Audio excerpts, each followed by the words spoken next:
Let's celebrate the magic of short stories and poems. They are truly magical, aren't they?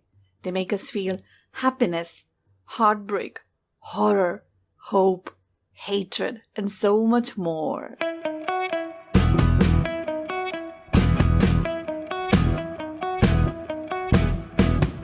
Namaste, people. Welcome to Shweta's Basket, a weekly stories and poems podcast, and I'm your host, Shweta Singh.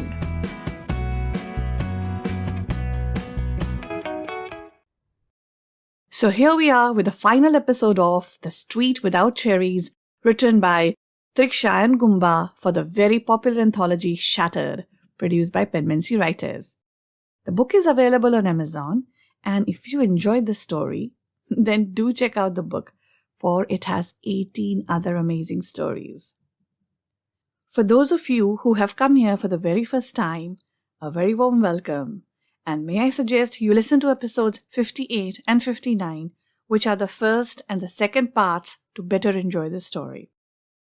And those of you who have heard the first and the second parts and have been here with me, here is a bit of a recap. So we have Naina, a 12-year-old girl who lives on Cherry Street, where they have an annual cowboy parade.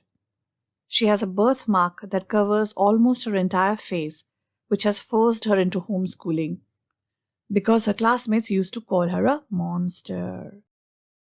Her homeschool teacher has given her an assignment to do something she hasn't done before and write an essay about it.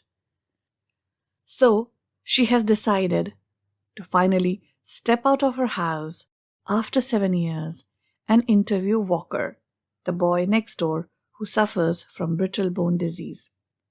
Towards the end of the interview, she gives Walker her tin can telephone. But he doesn't seem to be very impressed by it, and this hurts Naina's feelings.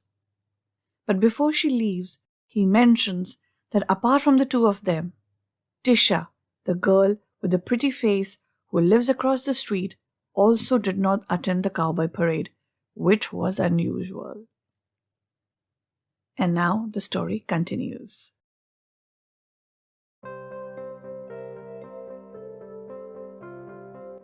The sky went darker until the post light in front of Tisha's house flickered, lighting up a substantial length of the street.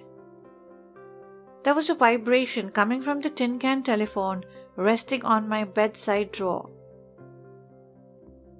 "Are you still awake?"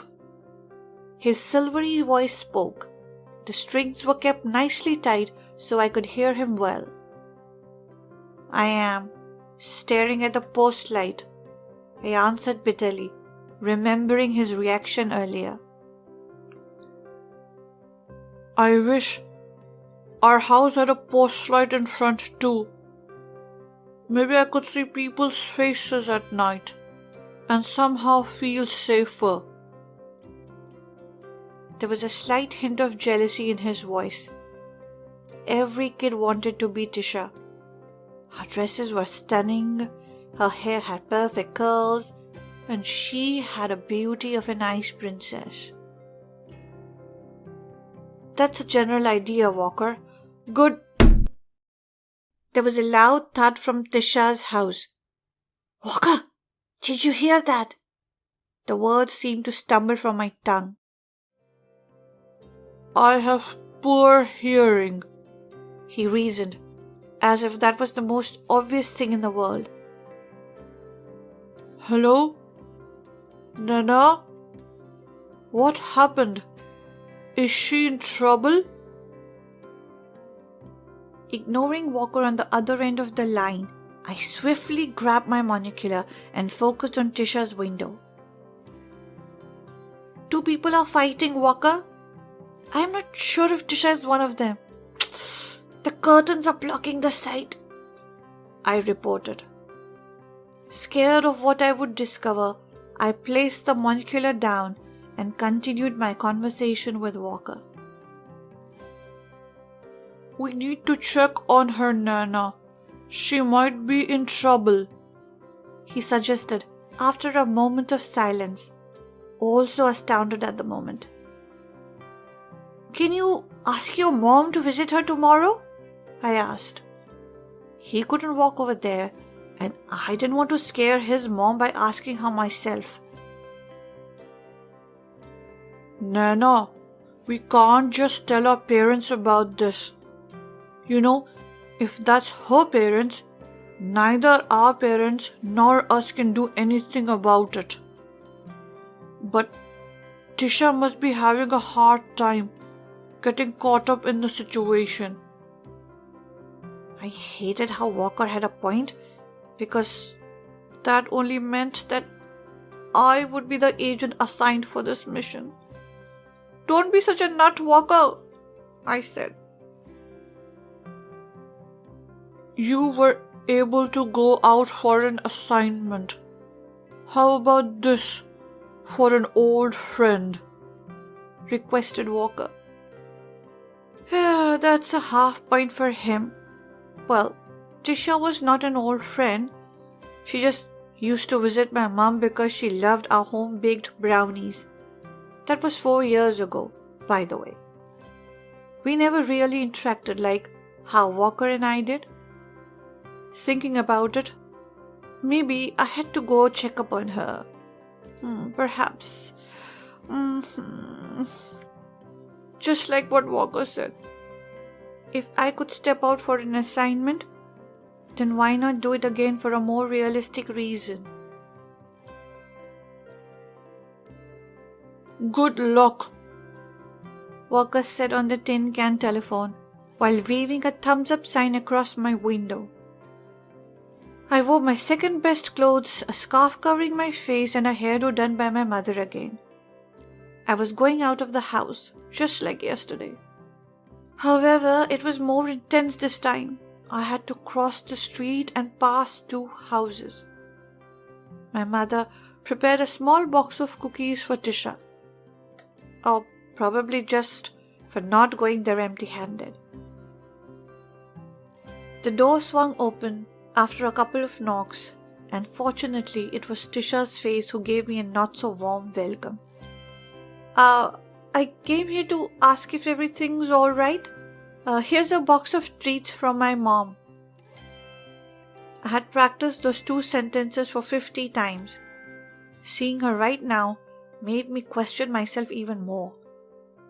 And did I have a hidden talent in making people react in the exact opposite of my expectations?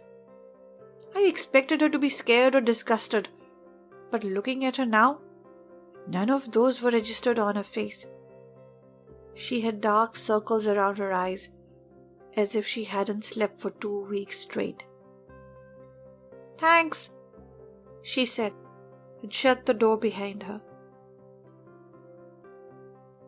Walker was waiting for me on their porch, and like a child longing for a comforting embrace for getting bullied at school, I almost forgot he had brittle bones to be hugged too tight. I couldn't stop the tears from falling. She's scared of me, Walker. Everyone is scared of me. I'm a monster. I've always been one. Without saying a word, he patted my back lightly. I love books, and I've never encountered a monster as beautiful as you. I knew. He only told me that to make me feel better. But I could really use some comfort right now. She must be mad at me.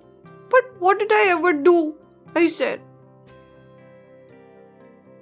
Even though I wasn't there, she didn't seem mad at you. I was convinced that he had a hobby of crossing my point all the time. Then at home, I was the only one there. She looked odd. She wore a long face and dark circles marred her beautiful eyes. That's not the Tisha I know. We barely talked, and I'm certain I covered my face well enough not to scare her, I said. You see, that's the point, Nana. His clear and perfect diction was so convincing. You are just a different version of her. Why even cover your face? You don't have to do that. Because Tisha, she is not angry or scared. She's tired. I didn't even know the point of this conversation anymore. Knocking on Tisha's door was a big leap of faith for me already, and what more did I have to do? Walker continued. Honestly, I have been jealous of her for always being the center of attention and having a likable appearance and personality. But a person cannot have it all, Nana. I have learned enough lessons living 14 years with OI. It's hard, but realizing that I have a family with me, it's more than enough to live a good life. Even you have both of your parents to support you and hug you when you need one. We are lucky to have a loving family. Tisha isn't. We are not shattered, Nana. We are just born like this. But Tisha has a shattered heart. I have brittle bones, but that doesn't mean I can't live a life. They are not yet broken anyway. We can't be shattered from something that we are born with. It's about how we take it. Tisha needs someone, Nana. His words caused me a pang of sudden realizations and worries. When you gave me that tin can telephone, I liked it. I did. However, I thought it would be better to have you here every day on our porch, eating treats our mothers prepared, and having conversations, substantial or nonsense. That's a stepping stone for you, until you finally gain the confidence to face people and go back to school. Now take that scarf off your face and take this tin can to Tisha. She needs someone to talk to more than I do. And you will be talking to me face to face. 7 years is enough to keep me waiting for you. All this time I thought no one cared about my existence except for my parents. I was wrong, so wrong. He told me he was not good at noticing a lot of things, but he was waiting for a girl who never stepped out of her house, someone he never even waved a single hello. Walker crossed his arms and gave me an empty look. Even with a ton of hesitations flooding over me, I pulled the string from both our windows, and the next thing I knew, I was crossing the street without anything to cover my face. For the second time today, Tisha opened the door for me. With a confident smile, I handed her the tin can telephone, along with my childhood memories and the courage I gathered because of Walker. A shattered heart needs someone to talk to, I muttered. There was not much difference in how Tisha looked the first time I came here, but a small, grateful smile appeared on her lips. Despite her tired expression, her smile felt like I was caressed by a field of flowers. Thanks. She accepted my gift and said, You look better now compared to how you look when you were at your bedroom window. A little later in the evening. The most satisfying night of my life had come. I was playing with my monocular when I heard that silvery voice from my window. What are you doing? I could hear him so clearly. There was absolutely no need for any other medium of communication. I was such a fool. Waiting for Tisha's call, I answered, still proud of today's achievement.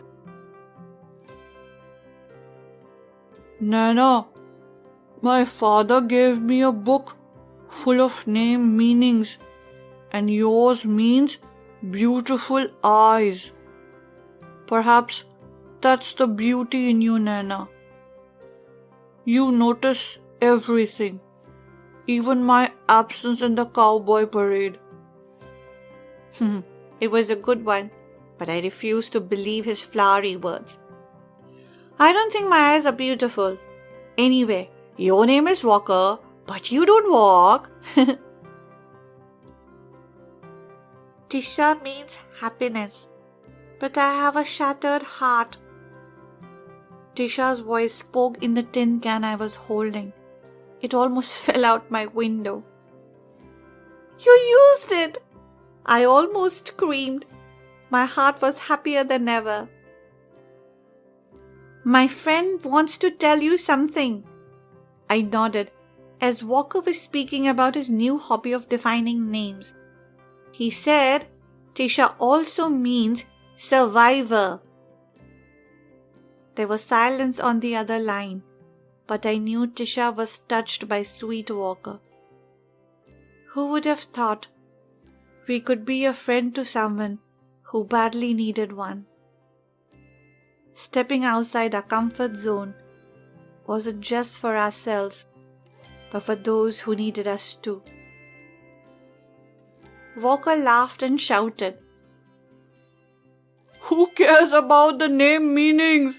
Cherry Street doesn't even have cherries.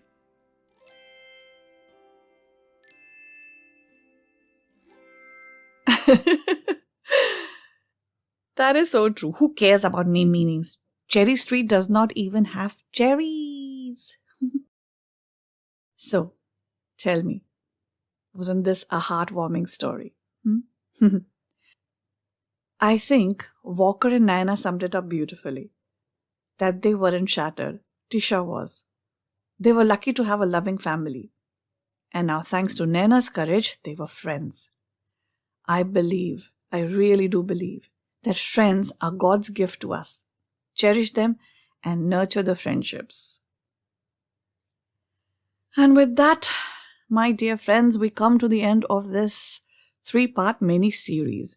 I really hope you enjoyed listening to the story as much as I enjoyed narrating it, and I am sure Trixiah enjoyed writing it. Do check out the other stories in the anthology. Shattered contains 19 incredible stories in varied genres from 18 talented writers. As the title suggests, this anthology offers a wide range of interpretations of the word shattered. Stories of broken lives, unfulfilled promises, cracked beliefs, fractured egos, crushed hopes that are woven into tales tugging at our heartstrings. While some of these are not shattered pieces, beyond repair, others are smashed to smithereens, and the only way to handle the misery is to confront it and try to heal and rise above it, or face death. Shattered is a product of Penmancy's second-year anniversary celebration and its attempt to showcase the brilliant minds behind these stories to the world. Penmancy is a coven of creative characters who are fascinated with the magic of pen to weave new worlds with words. One of their main goals is to create a virtual space where writers and readers support each other and build a wholesome community that cherishes literature. Do check out their website, penmancy.com, and visit their Facebook page. The links to all will be in the show notes. And that brings us to our last segment, that is the one question section. Last week I had asked you, what is the name of the boy Naina is interviewing? The right answer is Walker, and the right answer was sent by Vasudha-ji. Thank you, Vasudha-ji. And coming to the one question for this week, you have to tell me, what does the name Tisha means? Remember, there are 2 meanings to that word. And as you all know, Sending answers is now super easy.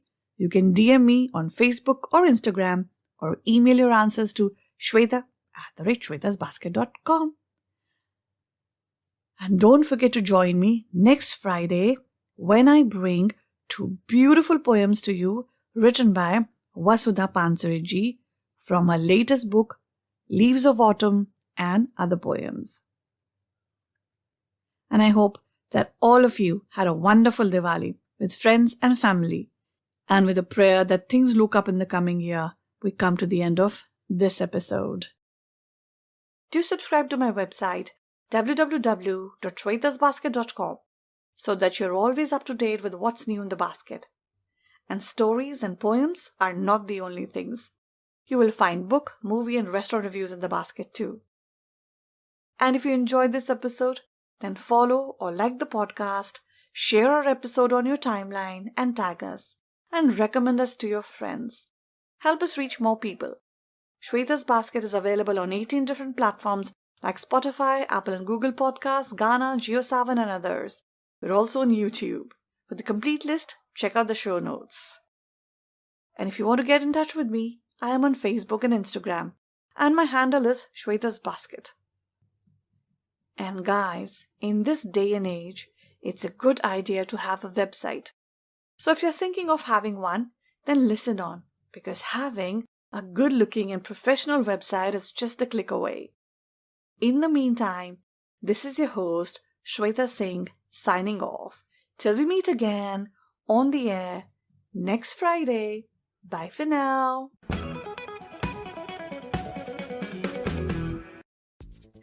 Do you want to have a website of your own? Are you a writer, photographer, actor, makeup artist, hairstylist, or even a tutor, singer, painter, journalist, consultant? Or do you have your own cafe, restaurant, resort, holiday home, shop, small business, hospital, or even a blog, WordPress, or Blogspot account that you want to migrate to a good-looking website? Well, look no further. The geeks will help you, and you will find them in the Geeks Room at iTunes. Just click on the link in the episode description.